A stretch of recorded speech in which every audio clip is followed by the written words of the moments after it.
Բարև ձեզ։ Բարև ձեզ։ Ես Արման Փաթոյանն եմ։ Մենք ճանաչում ենք ձեզ շատ լավ։ Ինչ է ձեր անունը։ Տեղի բնակիչ չենք, դրսից ենք եկել։ Սուսաննայի իմ անունը, Թորիկի անունը Էմի է։ Ուրախ եք բարև։ Թորիկի անունը չի Սուսաննա։ Չէ, մեծինն է Սուսաննա, ինքը փոքրն է։ Սուսաննայել ունենք ձեր գործային հաջողություն եմ ցանկանում, կուզեմ, որ ընտրվեք, երկրի վիճակը կուզեմ, որ կարգավորվի շատ։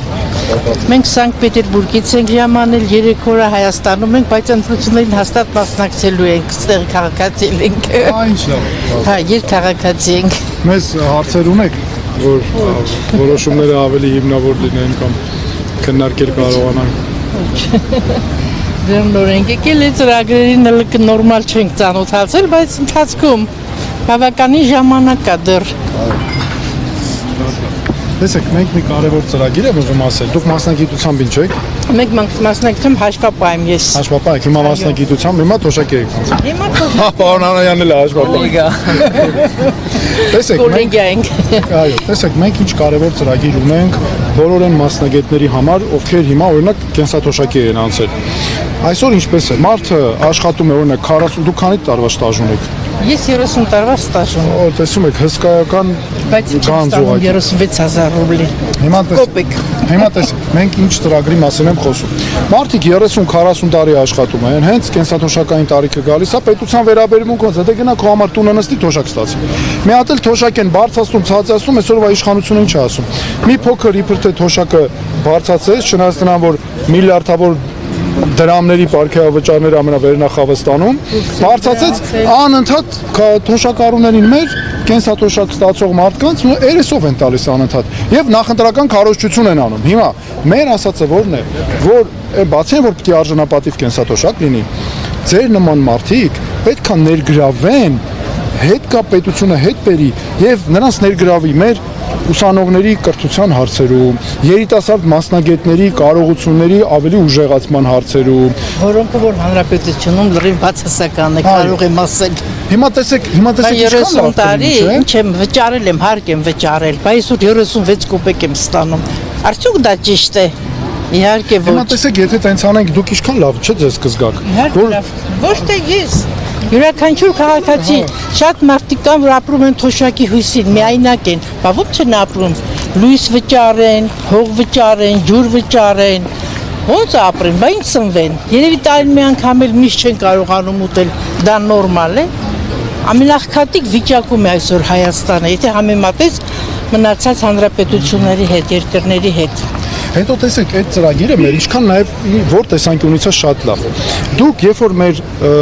կենսաթոշակի անցած մեր վաստակաշատ մասնագետների ներգրավում ենք այդ ջահելների այդ աշխատանքին, սերունդների մեջ այդ համերաշխություններ է լինում, հարգանք պատիվը ավելի լինում, սկսում են սովորել ոչ միայն դպրոցից ուսուցիչներից, այլ նաև մասնագետներից, որոնք 30-40 տարվա ստաժ ունեն։ Այսինքն իրանք դառնում են այն ուղղորդողը եւ դա սերունդների միջև այդ պատասխանատվությանն է հարգանք առաջացնում, շատ կարևոր է սա եւ դուք եք ձեր ներդրումը։ Փաթոյան ջան, այն ժամանակ որ 60-70-ական թվականներին մենք դպրոցական էինք, երկու ուսուցիչին հանդիպում ենք, որ մեզ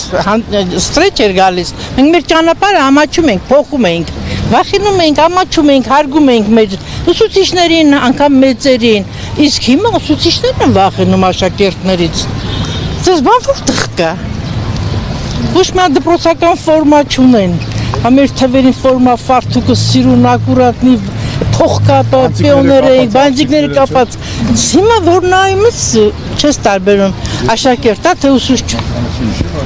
Ես հիշում եմ, ես պիոների չեմ ասել, բայց նշանները գնում էինք, քննություն էինք տալիս, հարցեր էինք տալիս, պատասխանում էինք, որ կոմերտական ընդունվեինք։ Հիմա ինչ կա։ Հիմա դպրոցներում էլ համոթը գնաց է։ Հիմա որ համատում եմ շատ փոխված է կյանքը, այս սերունդը, ավտոբուս բարձրանում, ջահելները սաղ նստած, ուսանողներից էլ փոքր, վրոդի զբաղված են հեռախոսների մեջ ականջկալերով, մեկը չի բարձրանում, գոնե ինձ չէ, հա, ուր լիքն են ավտոբուսում, տրանսպորտում, գոնե մեր ժամանակ հարգանք կար, հենց հիմա ես տեղ եմ զիջում այս տարիքիս, ինձանից մեծին, բայց ինձանից փոքր Թորնիկը զարմանում, ասում է, ինչ ձև են երիտասարդները, տատիկ մեծերին չեն հարգում։ Ասում եմ, ստեղ այտենց ավտոբուսներում կանգնած էր, իսկ Ռուսաստան չի, որ մենք Պետերբուրգում ենք ապրում, գեղեցիկ քաղաք է, այդտեղ կլինեք։ Եղել եմ շատ գեղեցիկ քաղաք է։ Տեսեք, հիմա նայեք, այդ մեր ծրագրերը որ կան, չէ, որ մեր վաստակաշատ տարիքի հասած մարդկանց ներգրավենք ավելի, նրանք էլ են ավելի իրենց պետքական զգում, անօգուտ չեն զգում, չէ, այսօր ասենք մարդը գնաց թոշակը ստանում է, լավ անօգուտ է իրան զգում, այդքան ստաժ ունի, ափսոս է, որ ավելի ներգրավենք, հետո այդ սերունդների միջև մենք պետք է այդ պատասխանատվությունը ձևավորենք, որ երիտասարդ սերունդը իմանա ինքը ապրում է նրա շնորհիվ, կա գոյատևում է, որտեվ ավակ սերունդը կար, այդ ավակ սերունդներ ներդրումն է ունենում, շատ համերաշխություն է ձևավորվում։ 15 տարի է շուրջ ապրում եմ Սանտ Պետերբուրգում, բայց թոշակը չեմ տեղափոխել այնտեղ։ Ասում եմ մի տարի թող հավաքվի, կգնամ ամեն ամառ լինում եմ Հայաստանում, այնտեղ էլ կծախսեմ իմ Հայաստանի մեջ կգամ։ Չեմ, բայց այնտեղ ավելի շատ կստանամ, բայց չեմ տեղափոխում։ Ուզում եմ որ ստեղ ստանամ, ստեղ ծախսեմ, ստեղ հա որոշում, բայց թոշակը թոշակի նման չի։ Հա։ Իմ աղքատ երկիր ասաղ ու վիրա համար է, երկր վիճակն էլ են չի, են կարապախեց գետինը գայլացուկը ամեն մեկը իրակոմն է, ծանր, դա համար ես վիճակի է Հայաստանը, շատ ցավալի է, կասեի։ Շատ շնորհակալություն, շատ ուրախ ենք ձեզ տեսանք, ձեզ բարի վերադարձ։ Ես դեռ մինչև օգոստոս այստեղ եմ լինել, ընտրություններին անպայման պիտի մասնակցեմ, ես թորնիկս։ Դե խփում ենք նաև ծանոթանալ վստահել ձեզ։ Անպայման։ Տեխնիկա համար 6-ը, աստվածային նաև դիվեր, Եղավ ձեր գործերին շատ հաջողություն, կցանկանայի որ ընտրվեիք, կողջունեի։